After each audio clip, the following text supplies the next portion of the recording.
Hey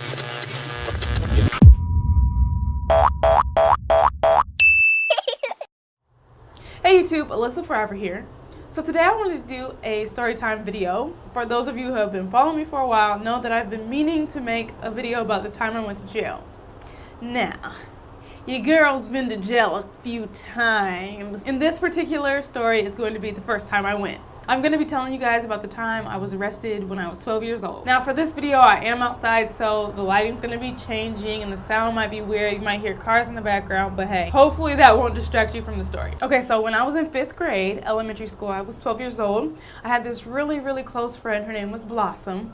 We did everything together, like everything together. I used to spend the night at her house like every night, even on school nights. I'm surprised my mom let me, but yeah, I would just go to school with her. We was like Bonnie and Bonnie. We was just always together. We was kind of bad though. We would do stuff that we knew we wasn't supposed to do. Like we would go ride our bikes around the neighborhood and then find like pieces of paper and roll them up and then light it like a cigarette and like, oh, I'm smoking paper. Like, what are you doing? Why were we doing that? I don't know. So I remember one night, Blossom and her mom, Flower, her mom's name's Flower, picked me up from my house so that I could spend the night. It was dark out, so I'm assuming it was kind of late. I don't know why were you picking me up and it was so dark? I don't know. Anyway, so yeah, the first stop that we made on the way to her house was a gas station literally right around the corner from my house. Now, we lived on 2 separate sides of town. I lived on the north side and she lives more towards the south end. So like, yeah, we left my house and went straight to a gas station. So her mom's out getting gas and then she hurries up and gets in the car and she drives off really fast. And she's like, is anybody watching? Is anybody watching? And she made us look out the window to see if anybody was watching. And we were like, no. Nobody's watching. We came to realize that she didn't pay for the gas. Her whole plan was to come there, drive off, and have us make sure that nobody was following. So right after we left the gas station, we went into a neighborhood where she took the license plate off and threw it. And she had another one to replace it with in the car. I'm just confused. I'm like, I wouldn't say that I was very sheltered, but I've never seen anything like this at 12 years old. So I'm just like, so yeah, she does that and you know, I'm like, whoa, like was I just in a movie? And I just kind of forget about it and I have fun at her house and whatever. It's a good time. And surprisingly enough, Flower did not even get caught for boosting that gas. She got lucky. She's probably done it so many times before. I mean, she's probably a pro at it. Once she was able to switch her license plates, we went to Walmart. And once we got into Walmart, Blossom and I went one way and Flower did her thing, whatever she was gonna get her little groceries, blah, blah, blah. And all I know is Blossom just decided she was gonna start stealing some things. She was like, I want these little fake nails. I'm gonna just put them in my little pocket and yeah. I didn't really know what to think. I'm just like, I don't remember what I gave her. I feel like I gave her just like a little toy or something that I wanted and told her to kind of like, you know, I was way too scared to like just stick something in my pocket. So I'm like, here, you take that for me. So she stole me like a little pack of gum, little toy, whatever it was. And so we get up to the checkout and I remember her mom, Flower, she was like, you know, we gotta buy some things, you know, so that it's not obvious that we all stole. And I'm like, I ain't steal. Y'all stole. Got our little free stuff. We bought a couple items and then we was out. Oh, I kind of messed up that story. Because she told us to steal things that couldn't be bought with her food stamps. So it must have been like, couldn't have been candy because I think you can buy candy with food stamps. So it's like little fake nails and toys and deck of cards, whatever we wanted, childish stuff. Flower is not painting herself as a very model citizen, is she? She really ain't. She was nice though. So the next day, Flower took Blossom and I to the mall. She just dropped us off and we were just shopping around. I kind of got a little bit more brave and decided that I would go ahead and try to shoplift a few things. I got some jewelry, maybe some socks. We figured out how to ask stores for empty bags, like, can I get a bag? Even though we didn't buy anything there, and then we were just our plan was to just, you know, stuff our things that we stole into the bag. So our last stop was Sears, and I decided I was gonna get a little bit more brave and steal this really cute jacket. It was just this bright pink jacket with some like gold zippers and like some bedazzled stuff going on. I'm like, I need this jacket. Like, I don't know what it is about this jacket, but I need it. I walked over to it. I looked at the cameras just to So I knew where they were at. And then I took the jacket and took it off the hangers. And then I kind of walked forward a little bit so that that camera right there couldn't see me and that the rack of clothes was covering me. And I just stuffed it into my little shopping bag. And I'm like, yeah, okay, I got it. All right, you ready to go? You ready to go, Blossom? So me and Blossom were walking out of Sears, and we get out the store, and like not even 2 feet out the store, some black dude's like, hey, come here, get over here. And I'm like, okay, what do you need, sir? And he's like, what's in that bag? I'm like, some clothes that I bought. He's like, no, I saw you steal those. And so he's like, follow me. So he takes both of us back into this little room. You know, the little room. I'm pretty sure some of you guys have shoplifted and got taken to the room, but it's like some security room. It's really plain. It just has like a computer in there, maybe like some monitors that show cameras. And so we're just sitting there, and I'm like really, really scared. Like, oh shoot, we ain't supposed to get caught. I don't think we're supposed to get caught. They're gonna call our mom, and you know, we're gonna get in trouble by our moms. They're like asking us our names. They asked Blossom first, Blossom Jones, and then they came to me, and I'm like, okay, I don't want my mom to know about this. Like, they can't call her. I'm not, no. So they're like, what's your name? I'm like, Alyssa Jones. I'm her sister, and my mom's name's Flower. And they're like, okay. And then like 20 minutes later, they're like, we think you're lying. Your name's not Alyssa Jones. Flower's not your mom. I'm like, what do I do? I'm like looking at Blossom like, what do I do? I already lied. I mean, I was just like, no, I am Alyssa Jones. Like, I had to stick with that lie. Like, that's, you have to. Once you lie, you cannot, you know, you can't go back, because then you just look bad. So you have to stick to it. Like, you actually believe it. So I'm like, yeah, Alyssa Jones. My name's Alyssa Jones. Who? Alyssa Jones. Who? Alyssa Jones. So after like 30 minutes of back and forth, they finally figured out what my real name was, what my real address was, what my real mom's name was. An officer comes in and puts us both of us in handcuffs. Now we're both sitting there, 12 years old, with handcuffs on us. Now that I think about it, how much was the stuff that I stole? Did I really steal like something that cost so much that you would just arrest me? Like, first offense, 12 years old, not even hitting puberty, barely, like I ain't even gotta wear a bra. Like, give me a break. Like, this is my first time. Like, slap on the wrist and let me go. No, it wasn't like that. It wasn't like that at all. So I think I'm like bawling my eyes out, freaking out in the police car. And she's just so calm, cool, and collected, because her mom steals. Her mom does not care. Her mom allows us. Her mom encourages us. Her mom does that stuff around us. So her mom doesn't care. She doesn't need to cry. I'm crying because I'm like, I'm gonna disappoint my mom. I'm gonna disappoint my whole family. Like, what have I done? Like, I feel so bad. Like, I'm still a little baby. Like, I don't want to go to jail. The officer is like, yeah, we got 2 juveniles. We're reporting.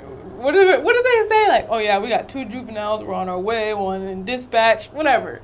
And I'm just like, oh, that sounds so official and scary. And like, oh, I wanted to die. I wanted to literally die. So we get to the juvenile center, and we have to pull into this little garagey thingy, and then the door closes behind us, and then we get out, and he guides us into the intake room, intake part of the whole situation, whatever. And the intake room was just like this room. It was a room, okay, picture of a room, and then it had like this octagon, like it had this like half circle shaped thing. It had all windows, and then right below it was like a little flat desk area with little stool seats. So he guided us to sit there and wait. Now the intake process took forever. They like asked us all these questions. They want to make sure that they have all our contact information, and they write down what all of our belongings are, because we're gonna have to take them off. We had to take like this test on the computer to see like where our mental state is. Like, are you gonna kill yourself? Are you gonna harm yourself? Do you hate yourself?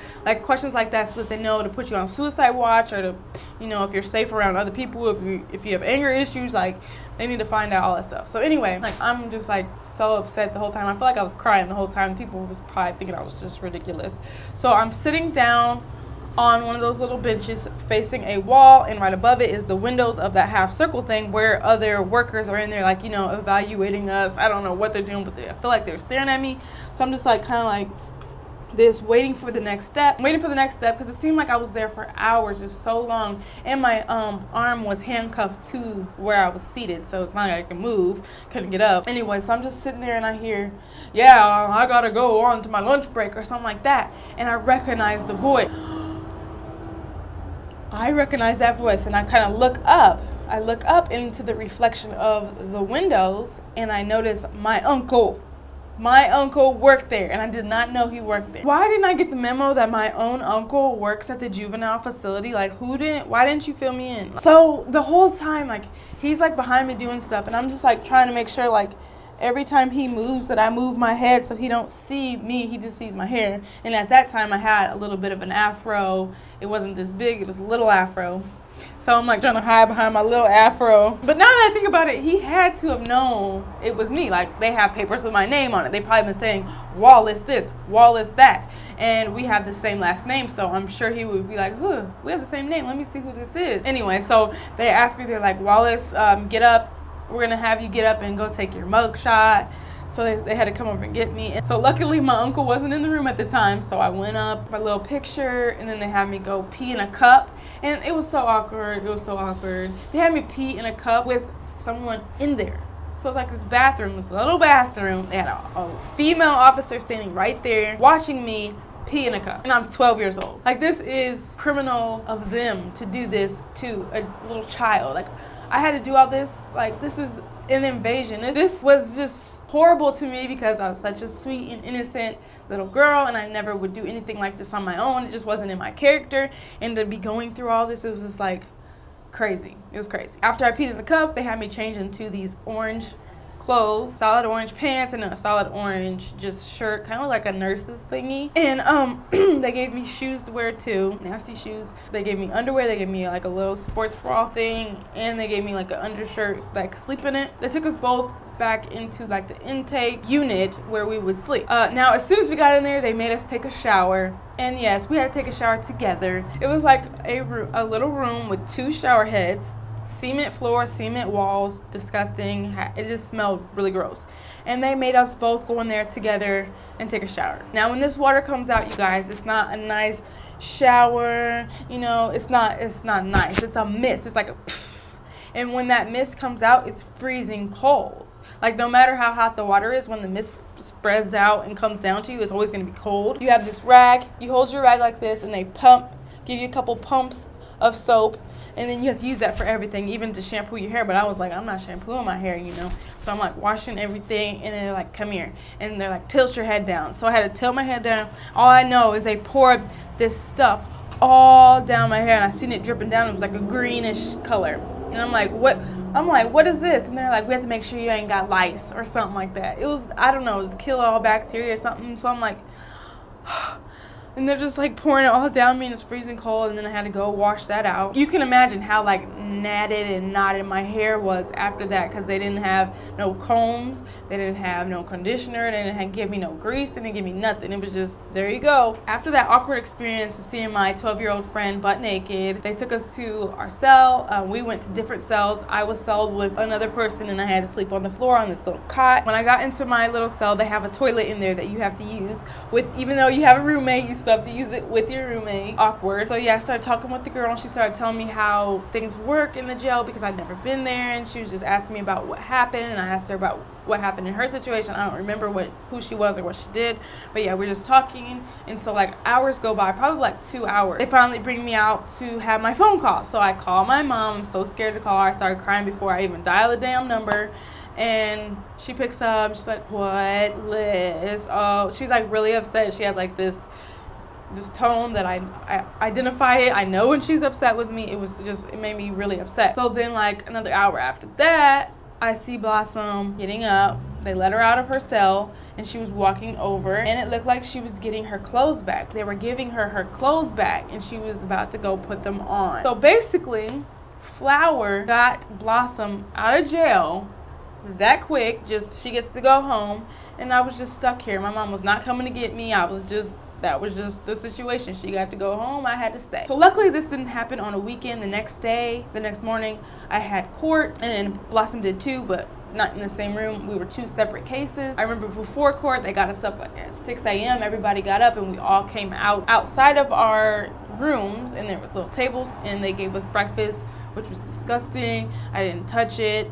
So I'm like starving at this point. I'm starving, but I'm sad. So yeah, I didn't eat it. A couple hours later, it was time for me to go to court, where I would sit in this room for hours and hours waiting for my time to go in. It's like, oh, we have court from 9 a.m. to 2 p.m. and we don't know which time you're gonna end up going, so you have to go and sit in this room and wait that whole entire time until it was time for you to go. So I'm in this room like just scared, and I think at that point my caseworker, is that what it's called? It's like something like that. Yeah, that's at that point she came in to talk to me and tell me what my options probably are. Like you could end up staying in jail for like 30 days. You could get out with a house arrest anklet, all this other stuff, and I'm like getting so scared. And then my mom walks into that room and I just like die. Like literally I just die. I cannot stand myself. I just cannot stand the situation. I just like literally like I'm like, okay, I didn't do all that. I just started crying so hard. After that, they leave me and I'm just in there by myself again for hours, just crying, just by myself, just rocking back and forth probably. And then it's finally my time to go in. So I go in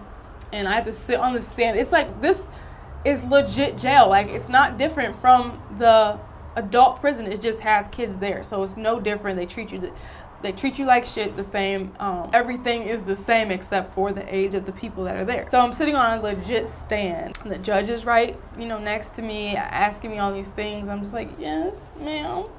No, ma'am. I'm just trying to say what I need to say so I can get out of there. So the verdict was that I had probation for a year. It wasn't like something I had to go meet with a probation officer. It was just like, just like a probation on my name. So like if I ever were to get in trouble again, I would get it 2 times harder just because I'm on that probation. I didn't have to meet with anybody or anything. For my probation, like the requirements, I had to write a letter to Sears apologizing. And then I had to do like 72 hours of community service. So I ended up just going to like this farm. It wasn't like a farm. It had horses there, and it was for kids with disabilities so they can learn how to ride a horse and do all that kind of stuff. So I just went there for 72 hours and would just like rake the poop, and I don't remember like being able to interact with the horses, but I would just rake poop and like kind of just sweep and make sure everything was kind of like cleaner than what it was. But the lady that was in charge of the horse place, she was really cool. So I only ended up doing like 30 of my 70 hours. She was just really cool, and I think she really liked me. To this day, I do not know if my uncle knew I was there or anything. I know he probably knows, of all the things that I've done to go to jail, but I don't know if he knew about that one situation, even though he was like 10 inches from me. Like the funny thing is, like a week after all this stuff happened, it was my time to go to my dad's house. I don't think my dad knew. Like I was under the impression that my dad didn't know about the whole shoplifting thing. I was like, Mom, don't tell him, like, it'll be 10 times worse. So I didn't think that he knew about it. So like when I went over there, everything was cool. We went out to breakfast, and at breakfast, my uncle met us there, the one that works at the freaking facility. So I'm like just trying to like make sure that the conversation doesn't become me, let's talk about other stuff. So I'm just like sitting there being quiet, and it never got brought up. So I was really excited that it didn't get brought up. But my dad did know the whole time. He just didn't say anything to me because a couple of weeks later, we were all supposed to go to Cancun for his friend's wedding. But he like brought me outside. He's like, you ain't going. You want to shoplift and do all this stuff. Like he knew the whole time. I think he's just waiting to say something. He was waiting for something to take away from me, I guess. And that was something, the trip to Cancun, which I ended up going to. But yeah, he's a trickster, that one. That man, he tried to trick me. That is my crazy arrested at 12 story. I still can't believe it. That is too young. It's so crazy because my brother is 13 and I could not imagine him having to go through that. That would just break my heart because he's so young. That ain't right to have someone that young go through that. I hope you guys enjoyed this story time. I know that I'm not the only one in the entire world to be arrested, so I'd love to hear your first experience getting in jail, dealing with the police, shoplifting, doing anything crazy. Leave that in the comments below. I'd love to read them. Make sure you give this video a thumbs up if you'd like to see more storytime videos on my channel. Thank you guys so much for watching. I'll see you at the next one. Bye!